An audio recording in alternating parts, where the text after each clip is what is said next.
আশা করি তোমরা আমার অনেক ভিডিওতে কুট্টুসকে দেখেছো। তো আজকে একটা ছোট্ট গল্প শোনাই তোমাদেরকে। ও একদম কুট্টি বয়সে আমাদের বাড়িতে এসেছিল, যদিও বা জন্মেছিল আমাদের বাড়িতে। আমি তো এটাই মনে করি যে কুট্টুসকে গোপুই পাঠিয়েছে আমাদের কাছে, আমাদেরকে হিল করার জন্য। যখন আমাদের খারাপ সময় কেউ ছিল না, আমি সারাদিন যখন গপুকে ডাকতাম যে সব ঠিক করে দাও, গপু না আসতে পারলেও ঠিক কাউকে না কাউকে একটা পাঠিয়েছিল। আর ও ঠিক ছিল মা নেওটা, সারাদিন মার পিছন পিছন ঘুরে বেড়াতো, আর আমার কাছে আর বাপির কাছে আসতো শুধু আদর খেতে।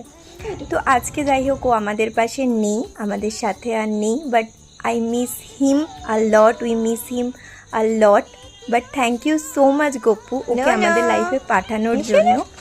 আর আমিও তোমাদের সাথে এই ছোট্ট গল্পটা শেয়ার করলাম। আর এত কিছুর পর এটাই আমি মনে করি যে মানুষের থেকে হয়তো এই ছোট প্রাণীগুলো আমাদের কাছে খুব ভালো হয়, খুব স্পেশাল হয়। তারা আমাদের কাছে কিছুই চায় না, শুধু ভালোবাসা চায়। তো আমাদেরকে দিয়ে যায় অনেক ভালোবাসা।